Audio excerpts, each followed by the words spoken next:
Well, if you ask me one thing that people can do today to improve the lives of animals in general, I would say the simplest thing really is to stop eating them, because it's in the food industry that the greatest amount of abuse of animals occurs. I mean, in the United States alone, 10 billion animals get raised and killed for food each year. It's vast. It dwarfs all of the other forms of abuse of animals. It used to be, well, you decide you're going to become a vegetarian, you sort of push out animal products from your life. It's sort of a negative decision. You stop eating this, then you stop eating this, and you stop eating that. I think it's important to look at this again from the issue of domination, all right? If you look at vegetarianism as the relinquishing of your place on the top of the heap, to stop dominating other animals, then you're going to look at this differently. It's not what you're going to stop eating today, next month, next year. It's how quickly can I remove the products of exploitation from my life? All of them. So vegetarianism is a diet. It's a question about what I'm going to eat and what I'm not going to eat. Veganism is a way of thinking. It's a way of respecting other beings, humans and non-humans alike. But I would say if there was one thing that always bothers me, it's people who take pets and abandon them.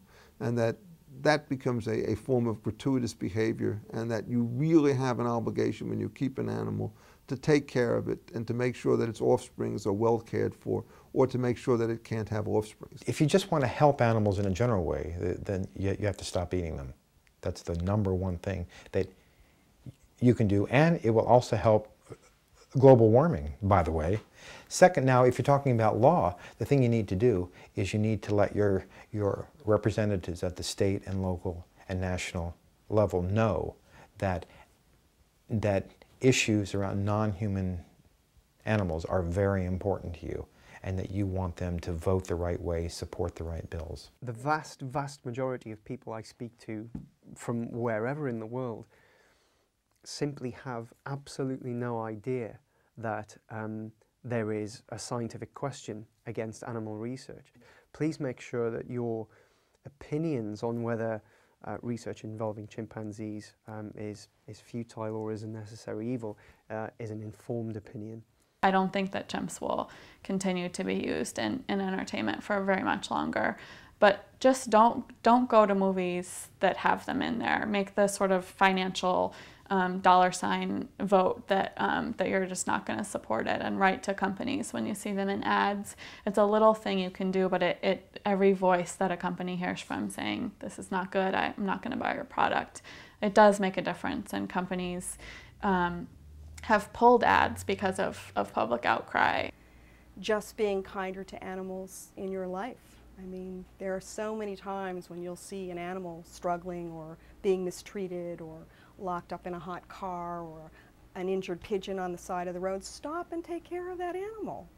I mean, that's, you know, they share the earth with us. They're entitled to whatever protection you can give them. If there's one single issue with animals that I would like to see, that would be the forbidden to sell primates as pets.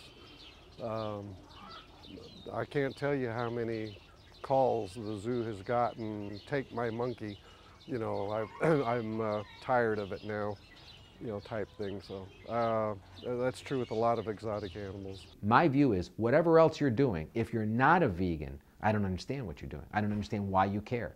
If you're eating them, if you're wearing them, what do you care? Why do you care?